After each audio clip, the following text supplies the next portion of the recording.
Laziness, a word often loaded with guilt, judgment, and shame. But what if laziness isn't just doing nothing? Psychology tells us that behind inactivity, there is often much more: fear of failure, lack of direction, emotional exhaustion, or inner resistance. The Bible also speaks against laziness, not from a place of condemnation, but out of compassion. Because God knows, when we stay stuck, we miss our calling. Laziness is rarely the root. It's usually the symptom. Procrastination, fear of not being good enough. Learned helplessness. Nothing I do matters anyway. Burnout or depression, the body shuts down to protect itself. Laziness is often a signal. I feel overwhelmed, unmotivated, or disconnected. It's not a personality flaw, it's a psychological alarm bell. The book of Proverbs speaks boldly. A little sleep, a little slumber, and poverty will come like a thief. But it's not about hustling 24/7. Biblical wisdom invites us into purpose-driven action, not meaningless grind. Laziness in the Bible is dangerous because it leads us away from who we're created to be, people of responsibility, love, and purpose.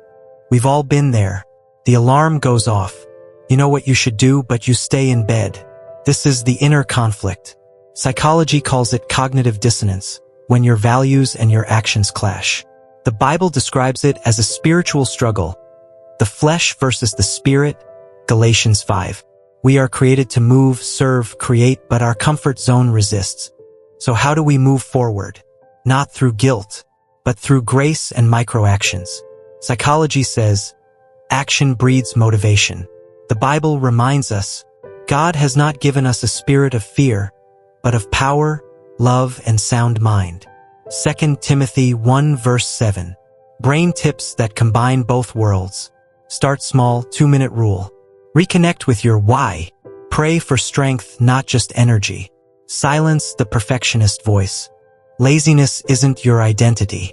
It's a signal, a whisper that says, something inside you is out of sync. God doesn't call you into burnout, but He also doesn't call you to hide your gifts in fear. He calls you into motion fueled by love, not pressure. Arise, shine, for your light has come. Isaiah 60 verse 1. Many people labeled as lazy aren't careless or unwilling. They're overwhelmed, disconnected, or quietly drowning inside. What looks like passivity is often a silent inner battle. Against fear of failure, against chronic fatigue, against a lack of meaning or clarity. In psychology, laziness is rarely a core trait. It's usually a defense mechanism, a way the brain and body protect themselves from perceived danger or pressure. It can signal emotional burnout, unhealed trauma, or even hidden depression. People struggling with depression feel numb and detached. Perfectionists fear beginning something they might fail. Those lacking purpose feel like effort is pointless. The Bible acknowledges this struggle, not just psychologically, but spiritually. In Romans 7, the Apostle Paul describes this exact tension. For I do not do the good I want to do, but the evil I do not want to do, this I keep on doing. Romans 7 verse 19. This is not laziness out of rebellion, but paralysis born of inner conflict. And yet, God does not shame us for this. He does not scold us into action. He calls us, not with pressure, but with purpose. Not with guilt, but with grace. So how do we move again when we feel stuck? Both psychology and scripture point to this truth. Real change starts inside and grows outward.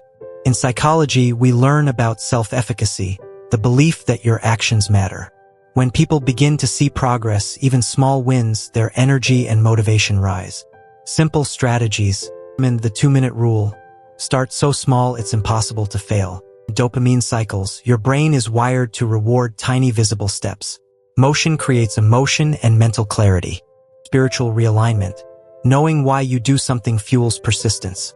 The Bible adds something deeper. You are not defined by your performance. You are defined by your calling. You don't need to hustle to earn worth. God already gave you worth. Whatever you do, work at it with all your heart, as working for the Lord,